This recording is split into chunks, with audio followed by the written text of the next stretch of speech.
having constituents that are utilizing that freedom really helps to change that dynamic. If you recognize that you have a vibrant homeschool community in your district, that's going to affect how you vote on these issues, which is why it's so imperative for homeschool families to develop relationships with their legislators, no matter what the political party of their legislator is. We can't make assumptions about their views based on their party. Welcome to Homeschool Talks, a podcast by HSLDA. This is a show about all things homeschooling, from practical tips to inspiring stories and everything in between.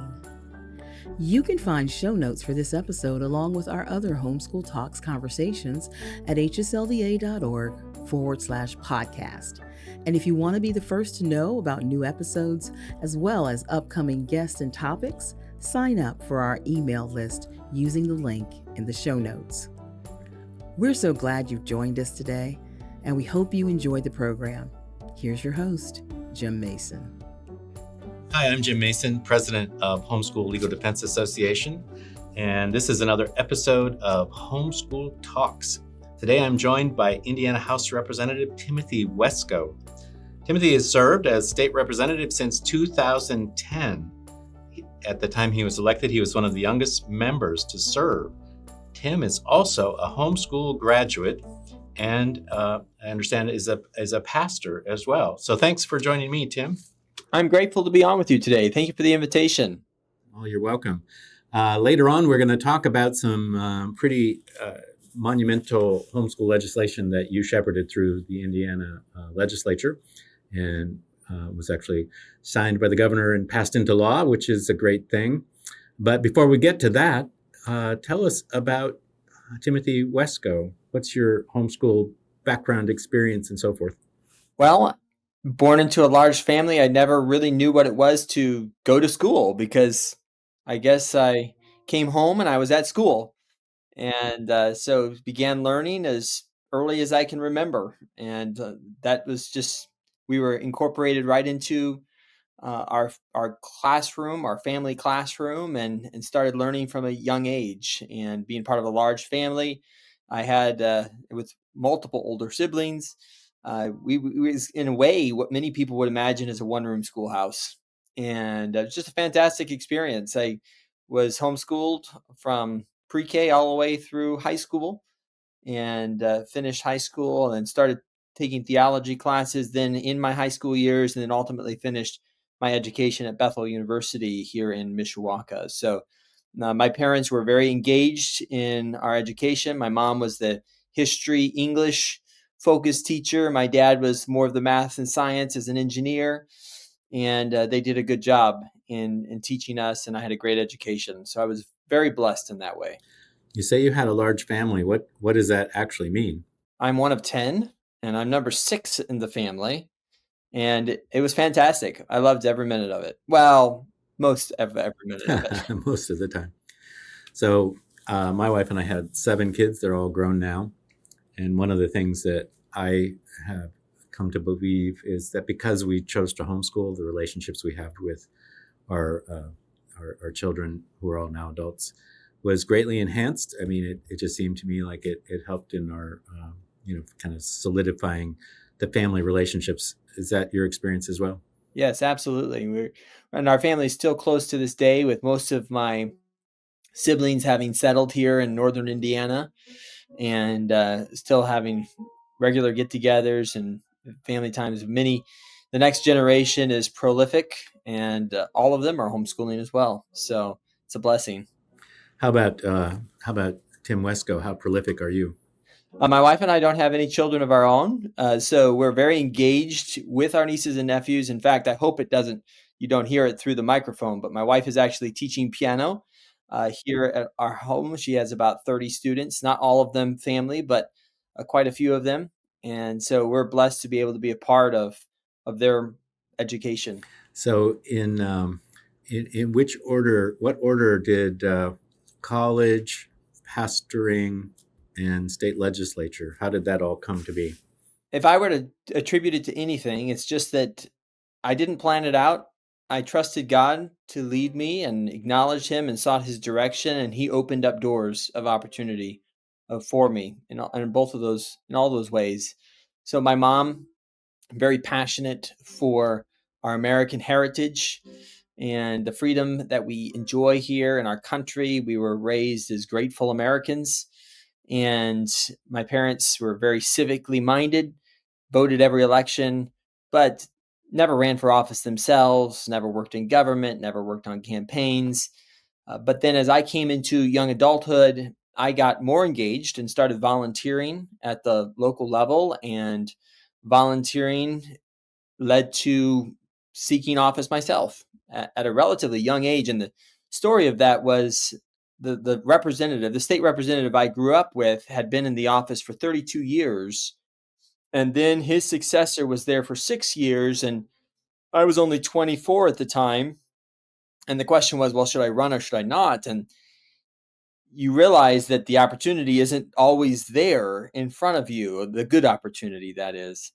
And so our family really got behind the effort, and my sister was my campaign manager, and my brother designed my website, and I went out and knocked on doors all day for months on end, and the Lord blessed our efforts and gave us favor, and we won the support of the people and were able to win that election then in 2010. And then I came to the State House. I'd only been there a couple times before in my life and had to learn the art of governing, which is connected, of course, to political campaigns, but different and unique in its own right.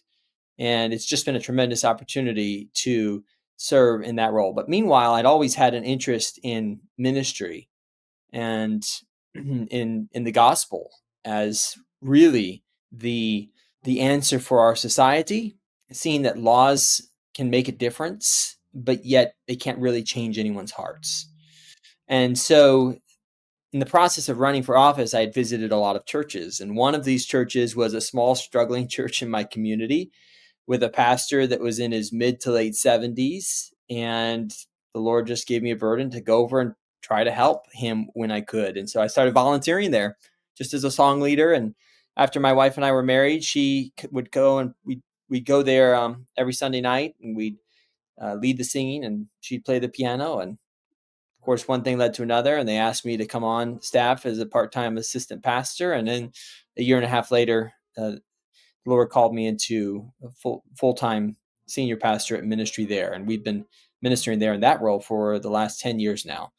So we're blessed in Indiana to have a part-time citizen legislature, and I'm blessed to have a church that's very supportive of the work that I do in the state legislature. And so by God's grace, we've been able to balance those two. How does that look during the legislative season for you? I feel like I get very little rest, but the Lord gives grace and he gives strength, as he always does, for the work he calls us to. And so I'm down to Indianapolis first thing on Monday morning. We have session and committees all the way through Thursday. I'm back home on by Thursday evening. I have Friday and Saturday to take care of church related things. I have a strong group of deacons and church folks that help with the ministry work, and then I'm preaching 2 or 3 times on Sunday, preaching or teaching, and then back down to Indianapolis on Monday morning. And of course, in the midst of all that, trying to keep up with all the legislation that's moving and staying on top of the bills that I've sponsored and carrying and authoring, which take up a lot of my focus as well. You ever get your Sunday sermons mixed up with your House floor speeches?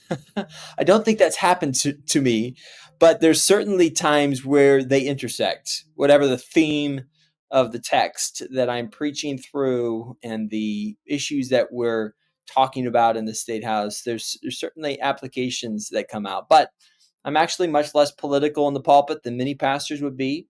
I'm blessed to have a platform outside the church where my political views are well known. And so I really focus on teaching and preaching the Word of God, and explaining the text and applying the text, and don't shy away from addressing the hot button political topics of the day where the Bible might speak to those, but I also don't harp on them and ride on them as the main focus. The main focus is not the headlines. The main focus is the Word of God when I come into the pulpit. So you've been in the House for a good long time. Um, just reflect on your time in service there in the House. How have things changed? How have they improved? How have they gotten worse?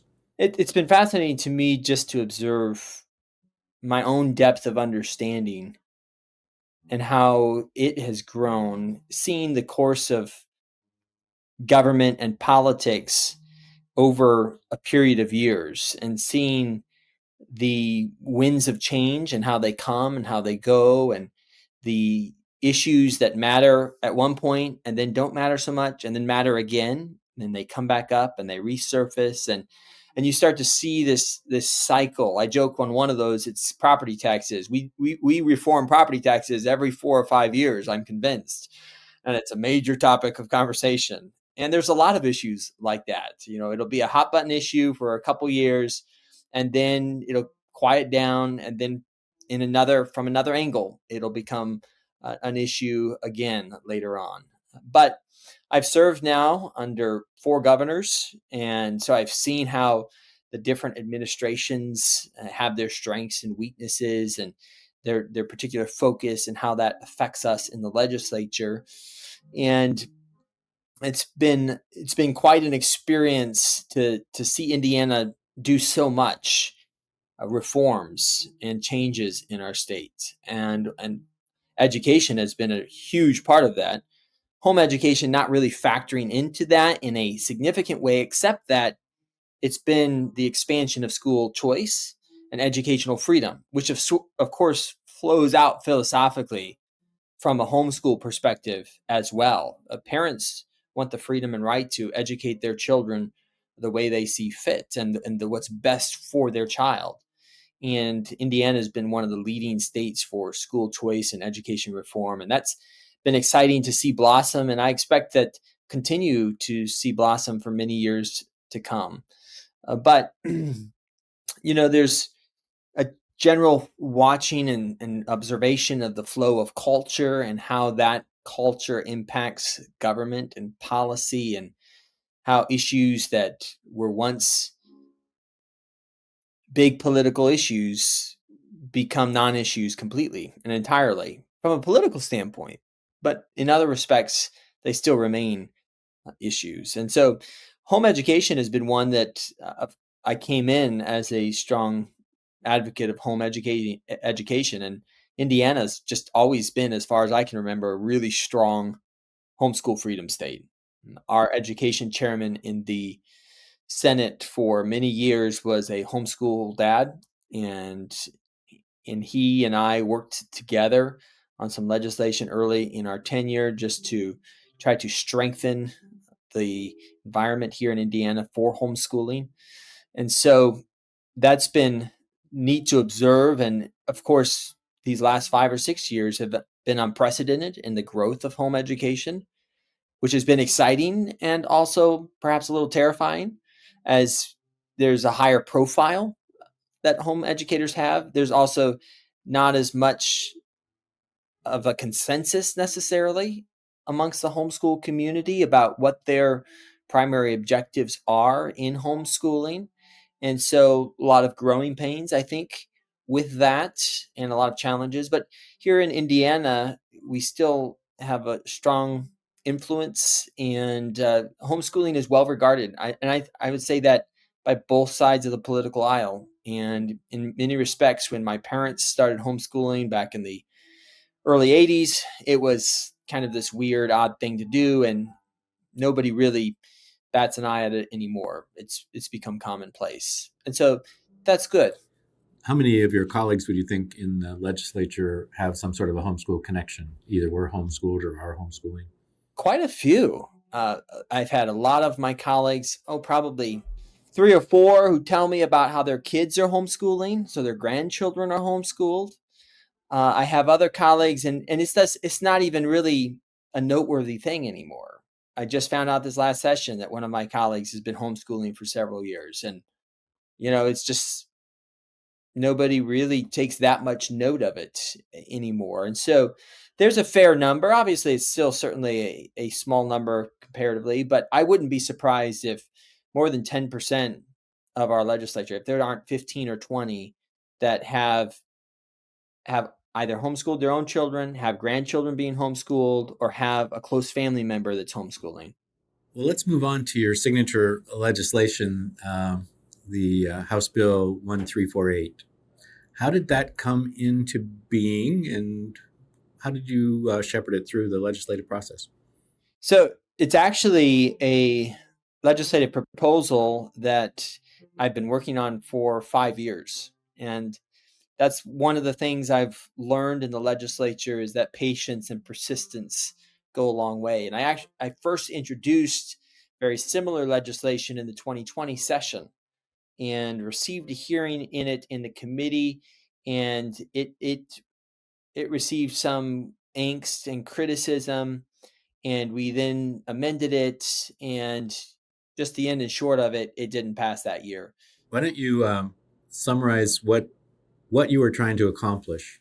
Yeah, so the issue was brought to me by our state homeschool chapter, the Association of Christian Home Educators, that they had been contacted not just once, but by multiple members, homeschool members of the community and the state, that in applying for certain positions, even with state agencies, one of the largest law enforcement agencies in the state, that their applications were denied simply because of a homeschool diploma, a diploma that was not accredited and was not quote unquote recognized by the state. Now, homeschooling is legal in Indiana, but we also didn't have anything explicitly in the code that said that a homeschooling diploma was recognized in the state.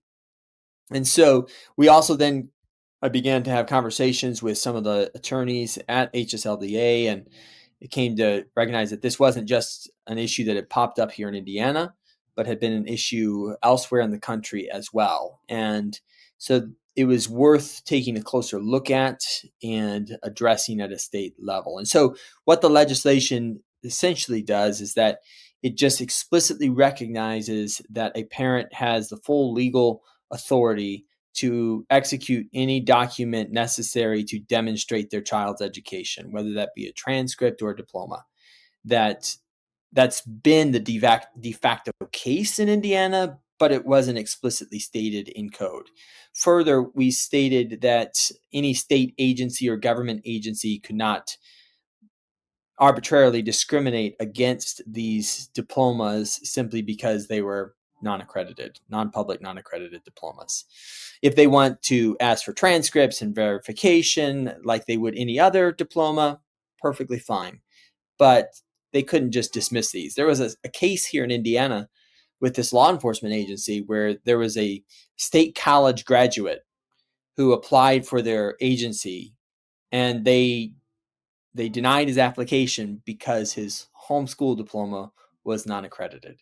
And that obviously is ridiculous, and I needed to be addressed. And so that's what led to us introducing the legislation 5 years ago, and we've continued to have issues pop up, and so it continued to be something that I wanted to pursue and see happen. And for various reasons, due to short sessions and not having time and so forth, it took a few years to ultimately find the right moment to see that legislation through. Sometimes, those stories are sort of hard to believe. I kind of recall the Indiana situation, and that used to come up an awful lot, where a very technical reading of, well, this high school diploma is not accredited, or it's a homeschool diploma. So this college graduate can't apply for this job that requires a high school diploma. That just always struck me as sort of ridiculous in so many respects. But as you pointed out, homeschooling has grown so much, and you're a perfect example of homeschool graduates who get on with life and are very productive and accomplished. So this bill, we actually HSLDA sponsored a model bill that was along very similar lines, because it's kind of a national problem. We're still working on it in some places. it really removes some barriers for homeschoolers, and we think that homeschool graduates shouldn't be discriminated against arbitrarily. No, and thankfully, I don't. It's not a widespread issue, right? It's an issue that has occasionally come up, and the reason I don't think it's widespread is that homeschoolers have demonstrated aptitude to such an extent that they're even sought after rather than being denied. They're considered desirable candidates unless someone's just simply not aware of the academic performance and capability of many of these young people coming from this non-traditional education background. Yeah, I understand your point. I take your point, and let me revise and extend my remarks. Mm-hmm. Is that what you guys say on the floor of the House? May I revise and extend my remarks? I don't know that we have that. You don't do that? House. Okay. Well, in Congress, that's what they do. And when I said it's widespread, I didn't mean it was like ubiquitous, all everywhere, but it pops up all around the country, and it tends to be in kind of outdated regulations for certain professions. So I just wrote a letter into the state of Oregon where a licensing board was denying a homeschool graduate simply because they had a homeschool diploma. For years, we fought with the phlebotomy board of all things in California because they just had a blanket rule: a homeschool diploma didn't count. Another example, law enforcement agencies, like what happened in Indiana, around the country, just kind of sporadically have these kinds of policies.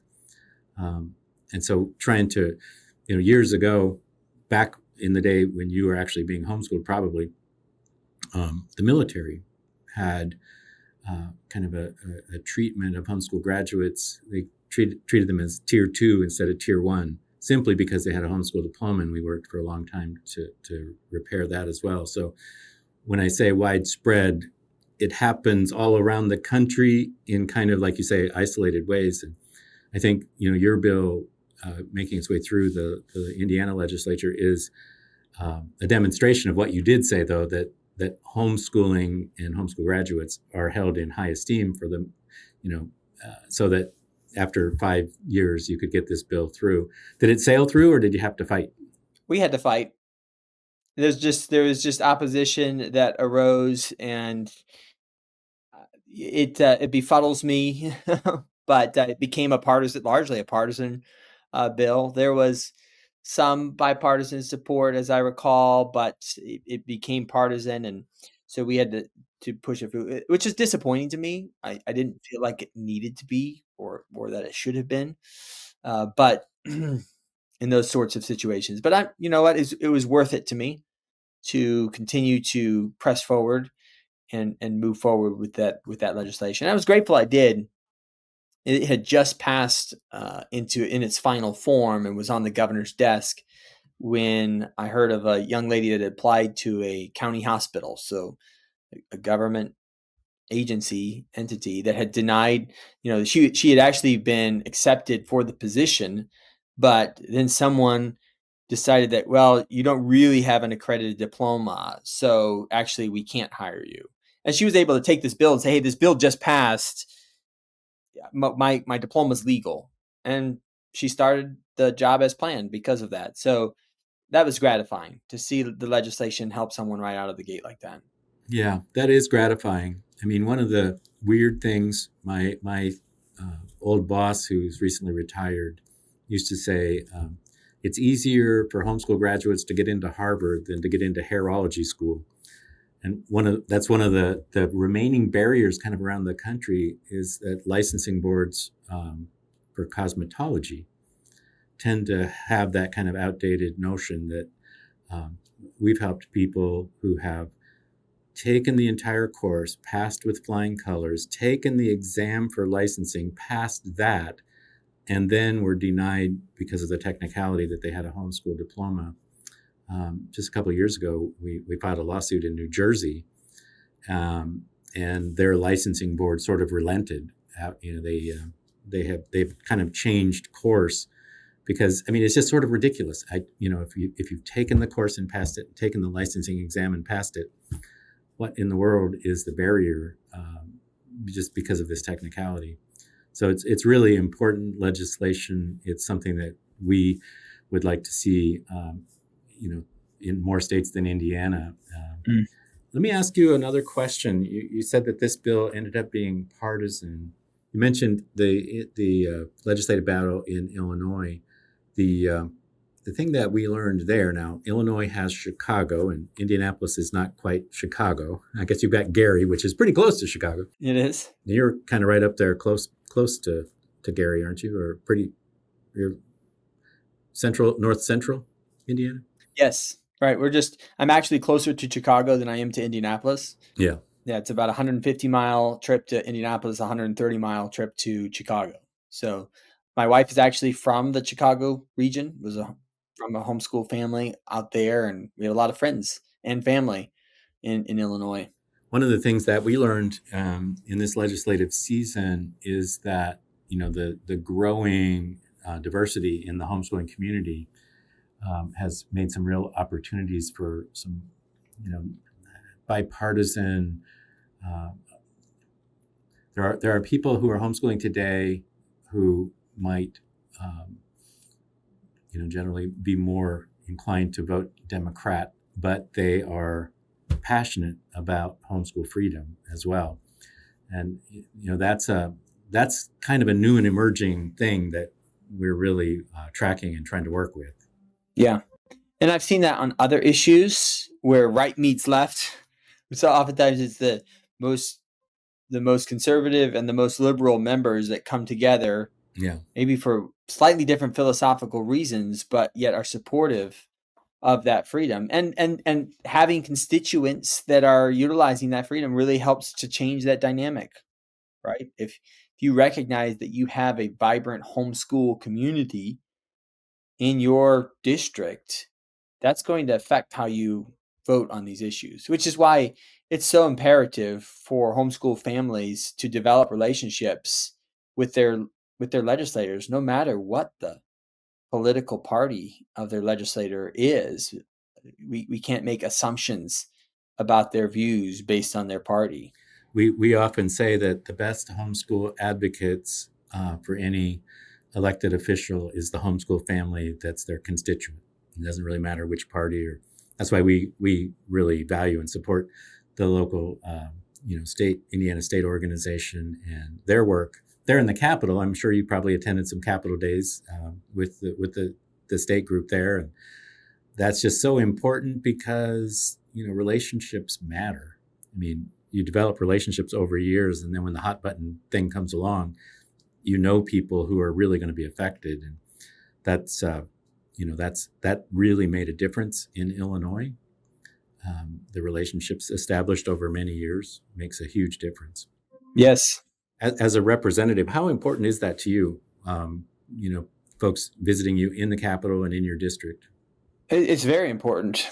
It's very important. No matter what the constituency is, having a personal relationship with that constituency, either by their annual coming to the State House and seeking me out for a few moments, just to maybe not just to remind me that they're here and they're present and they're engaged and they care about the issues.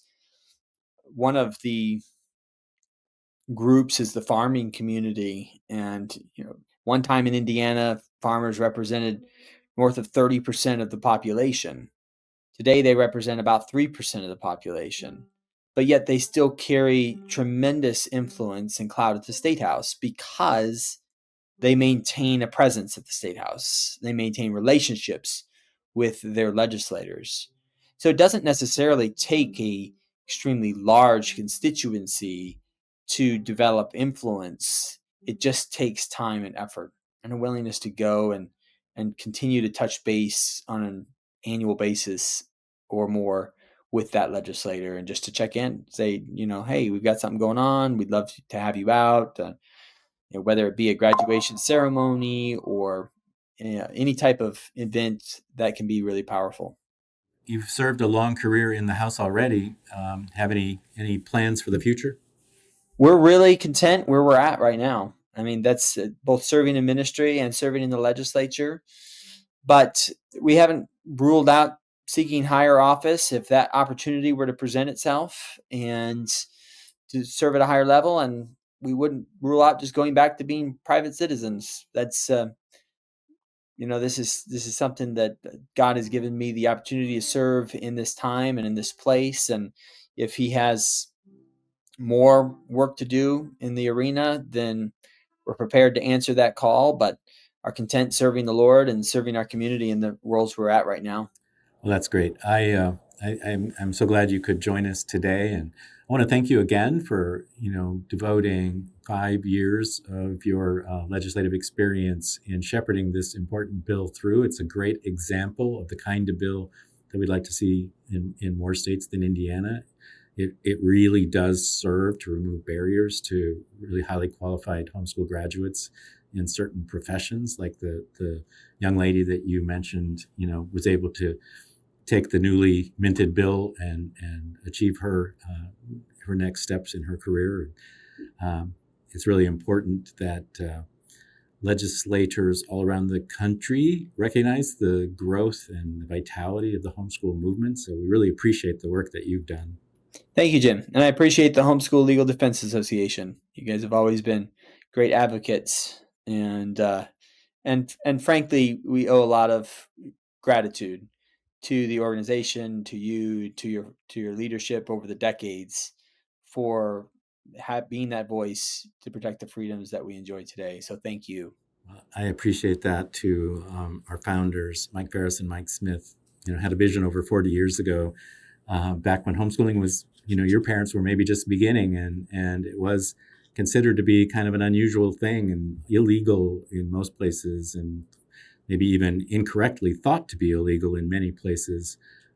And so the fortitude of the pioneers, the parents like yours who started homeschooling in the early days, and I like to think that homeschooling kind of went.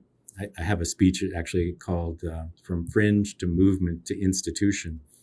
And we like to think that homeschooling has graduated into kind of an enduring educational institution, maybe even a lifestyle institution, in a way that, that kind of years-long fortitude and growth and shepherding and has led to probably one of the more significant movements in my lifetime in America.